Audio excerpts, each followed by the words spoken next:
মাই 7 month pregnancy morning routine. তো এখন তো আমার 7 মাস চলছে। তো এই 7 মাসের বেলাতেও কিন্তু আমার কোনো রেস্ট নেই।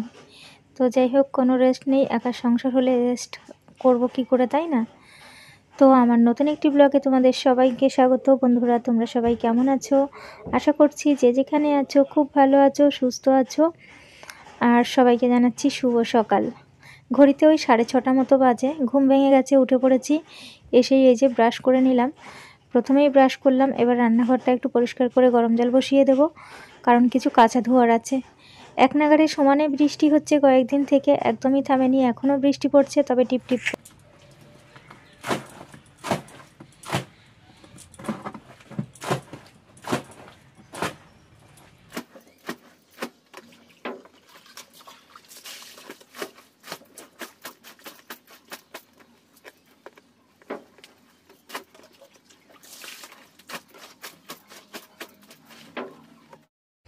সাত মাসের প্রেগনেন্ট আমি, তবুও পেটটা আমার অনেক বেশি বড় হয়নি। তার কারণ হচ্ছে আমার উপর পেট আর কি, আমার পেট বেশি বড় হয় না। তো আমি দেখো কাজ করতেও বেশি পারি না, ভীষণই কষ্ট হয় আর কি। তা হাত পা ছড়িয়ে নিয়ে বসেছি, যেহেতু আমাকে করতেই হবে।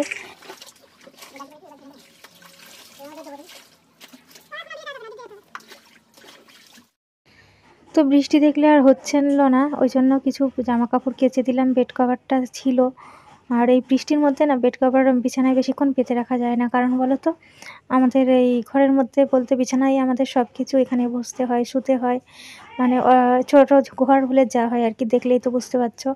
আর এদিকে মিনির বাচ্চা দেখো এ ঘরে এসে ঢুকে পড়ে একদম সকালবেলা, মানে এদের আর নিয়ে আসতে হয় না, নিজেরা আসে।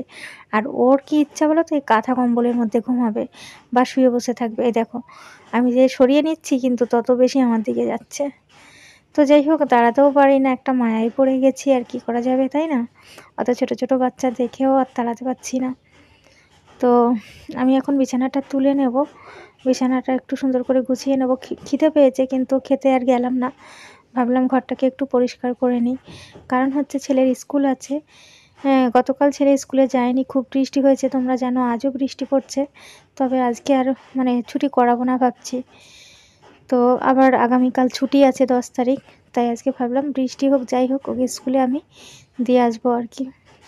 তো স্কুলে দেওয়া মানে দুপুরে রান্নাবান্নাও সকালে হয়ে যায় আর কি, খুব বেশি না করলেও সকালবেলা হয়ে যায় আর কি। আর দুজনের খাওয়া দাওয়া, ওর বাবা তো অফিসে চলে যায় আর রাতে খায়, তোমরা জানো। আর কাজ বাজ যা করি সকালেই করি, তো কাজ হয়ে গেলে ব্লগ কী বানাবো আমি, তাই না? তো ভাবলাম মর্নিংয়ে যখন সমস্ত কাজই আছে, তো মর্নিং রুটিনটাই তোমাদের সাথে শেয়ার করি। আর এই গর্ভবতী অবস্থায় আমি আমার সংসারের কাজগুলো কোনোটাই বাকি রাখি না, A to Z সমস্তই করার চেষ্টা করি। কারণ যতক্ষণ পারবো ততক্ষণ পরিষ্কার পরিচ্ছন্ন রাখতে হবে ঘর দুয়ার, তাই না? তো যাই হোক, আমি চারিদিকটা একটু মোছামুছি করে সাইডটা পরিষ্কার করে বালিশগুলো আর নিচে নামালাম না, না নামিয়ে সাইড করে দিয়ে ওই সাইডের কাজগুলো আগে করে নিলাম। এখন জানলাগুলো পরিষ্কার করে দিচ্ছি। তো বন্ধুরা, আশা করছি আজকের ব্লগটা তোমাদের সবার খুব ভালো লাগবে, আর সবাই আমার সঙ্গে থেকো, দেখতে থাকো।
আর ওদিকে যে জামা কাপড়গুলো কাচা ধোয়া করেছিলাম ওগুলো ধোয়ার পরে বাবানের বাবা বলল যে অনেক বৃষ্টি হচ্ছে। বললাম একদমই, রোদ তো বেরোবেই না, তারপরে বৃষ্টিও থামছে না, আর এতগুলো জামা কাপড় যদি ঘরের মধ্যে মেলে দিই তাহলে তো ঘর এমনি ছ্যাঁতচ্যাঁতে হয়ে আছে বৃষ্টিতে, তারপরে আবার অসুবিধে, তাই না? তারপরে ছেলের সর্দি কাশি লেগেই আছে, এতে আরও বেশি হবে।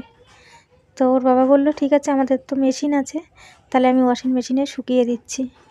আর এই যে শুকনো করে দিয়ে গেছে ওখান থেকে ওয়াশিং মেশিনে, আর ওয়াশিং মেশিনে শুকনো করে দিলে আর ভিজেটা থাকে না আর কি, 10-15 মিনিট পাখার নিচে থাকলে আর কি শুকিয়ে যাবে ফুল স্পিডে পাখাটা চালিয়ে দিলে। তো এই একটা সুবিধে আছে, কাঁচা ধোয়াটা ওর বাবা মেশিনে করতে পারে, তো কয়েকটা অল্প কিছু, তো ওই জন্য আমি ভাবি একটু কষ্ট হলেও আমি করে নিই আর কি, তাই আর কি। তো চলো সমস্ত জামা কাপড়গুলো আমি এদিক ওদিক করে মেলে দেবো, মেলে দিয়ে তারপর যাব খাওয়া দাওয়ার দিকে। ছেলে ঘুম থেকে উঠে পড়েছে, তারপর আমি বিছানা তুলেছি, ও ব্রাশ করে চলে এসেছে। ওকে এখনও আমি এক গ্লাস জলও দিতে পারিনি, মানে খালি পেটে যে উষ্ণ গরম জলটা দেওয়া হয় সেই সুযোগটা এখনও আর কি হয়নি, তাই বসে পড়েছি সমস্ত কাজ এক হাতে করে। এখন আমি গরম জলটা আগে বসিয়ে দিলাম, বাবানকে এক গ্লাস গরম জল দিয়ে দেবো, আর আমি নিজের জন্য এক গ্লাস খেয়ে তারপরে চা বানাবো। তো আজকে ভাবছি একটু চা খাবো, দুধ চা বানাতে দেবো, আলু ভাজা আছে, আলু ভাজা দিয়ে মুড়ি মেখে নেব, সাথে থাকবে বিস্কুট। সকালের টিফিনটা করে নিই, কারণ আজকে আর হরলিক্স খাবো না, বাবানকেও দেবো না, কারণ একটু দুধ চাই খেতে ইচ্ছে করছিল, ছেলেও ভালোবাসে তাই ওকেও দিলাম। আর চাটা খেলে আমার বেশ একটু উপকারও হয় আর কি। তো যাই হোক, পটিটা পরিষ্কার হয়, যেটা বলতে চাইছিলাম আর কি।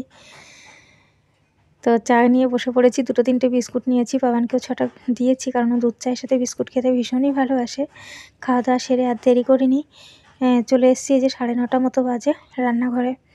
আর যেহেতু অনেকটা দেরি হয়ে গেছে, ভাতটা আমি বসিয়ে দিয়েছিলাম, আর এখানে আমি তেলটা ঢেলে নিচ্ছি বোতলে। সবজি বলতে আজকে উচ্ছে ছিল 2টো, আর গাটি কচু ছিল, গাটি কচি আর রান্না করার সময় নেই।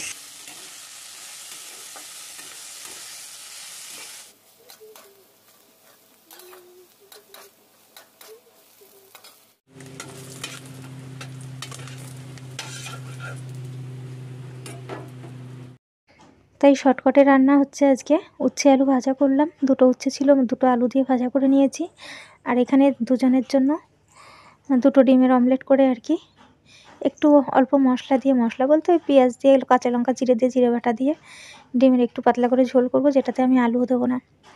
তো যাই হোক, এই ডিমের ঝোলটা বসিয়ে দিয়েছি, ঝোলটা ফুটে গেলে ডিমটা দিয়ে দিচ্ছি। এদিকে ঘড়িতে বেজে গেছে 10টারও বেশি, বাবানের স্কুলে যাওয়ার টাইম হয়ে গেছে। বাবানকে বললাম ব্যাগটা গুছিয়ে নাও, রেডি হও, আর স্নানটা করে গেলে আমি গা হাত পা মুছে দেবো আর কি। ওই স্কুল ড্রেস পরে রেডি থাকবে, আমি ততক্ষণে রান্নাবান্না করে ওকে খাইয়ে দেবো। তো এক হাতে কাজ করে থাকলেও বাড়ি এসে অনেক কাজ করা থাকে, কারণ আজকের ব্লগটা তোমরা আজকেই পাবে, সেটাকে এডিট করা, বাড়ি এসেও অনেক কাজ থাকে আর কি। তারপরে আবার দিদি আছে, তার সাথে একটু কথাও বলা হয় আর কি। তো মোট কথা, বসে বেশি থাকি না। এই প্রেগনেন্সি অবস্থাতেও আমাকে সমস্ত, মানে এই প্রেগনেন্ট অবস্থাতেও আমাকে সংসারের সমস্ত কাজ করতে হয়, প্লাস ছেলেকে নিয়ে দৌড়াদৌড়িও করতে হয় বাইরে। তো আমি এই যে ডিমের ঝোলটা প্রায় রেডি হয়ে গেছে, আমি একটু দেখবো নুন ঝাল কেমন আছে আর কি, দেখে যদি নুন লাগে আর একটু নুন দিয়ে দেবো আর কি, দিয়ে তারপরে নামিয়ে নেব। খুবই সিম্পলভাবে করছি, তবে এটা খেতে বেশ ভালো হয়েছিল।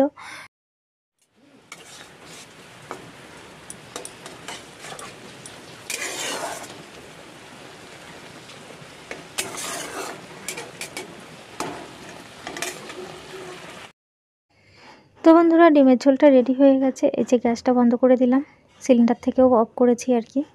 তো এখন ওই তরকারিটা নামিয়ে নেব, নামিয়ে নিয়েই কিন্তু আমি তড়িঘড়ি করে ওপরে যাব, আর রান্নার বাসনটা মাজতে বসবো না, কারণ ঘড়িতে 10:30 বেজে গেছে, আর বাবানকে 10:30টার মধ্যে খাওয়াতে হবে, আবার 11:45টার মধ্যে আমাকে বেরোতেই হবে, মোট কথা 11টার মধ্যে স্কুলে যেতে হবে। তো বন্ধুরা, আজকের ব্লগটা তোমাদের কেমন লেগেছে ছোট্ট একটা কমেন্ট করে জানিও, ভালো লাগলে অবশ্যই একটা লাইক করো, আর আমার চ্যানেলে নতুন হয়ে থাকলে চ্যানেলটাকে সাবস্ক্রাইব করে আমার পাশে থেকো। তোমরা সবাইও অনেক ভালো থেকো, সুস্থ থেকো, আর সব সময় সাবধানে থেকো, আমার সাথে থেকো। তো আমার এই অবস্থায় যেহেতু আমার গ্যাসের সমস্যা আগাগোড়াই ছিল আরও বেশি, তো ওই জন্যই আর কি হালকা পাতলা রান্না করছি। আর আজকে আর ডাল করলাম না, কারণ আমি গতকালকে তো সেরকম মানে ব্লগ বানাইনি আর কি, তো গতকালকে ডাল করেছিলাম, আলু ভাজা, আগের দিনের মাংস ছিল, তো এইসবই খাওয়া হয়েছে। আজকে ভাবলাম দুটো ডিমের ঝোল করলে এটা দিয়ে খাওয়া হয়ে যাবে, কারণ বাবান এখন খেয়ে যাবে। গতকালকের এই যে ডাল ছিল সেই ডালটা নিয়েছি, আর নিয়েছি উচ্ছে আলু ভাজা। এটা খেয়ে স্কুলে যাবে, এসে আর কি আবার 4টের সময় ভাত খাবে, ওকে খাইয়ে দেবো। তো বন্ধুরা, ছেলেকে স্কুলে দিয়ে বেশ কিছুক্ষণ পরে আবারও এলাম, ভাত বেড়ে নিয়ে বসেছি, উচ্ছে আলু ভাজা ডিমের ঝোল। এখন খাওয়া দাওয়া করে একটু রেস্ট নেব, আবার ছেলেকে আনতে যাওয়ার আছে। ব্লগটা এই পর্যন্ত রাখছি, টাটা সবাইকে, আসছি আগামীকাল আবারও।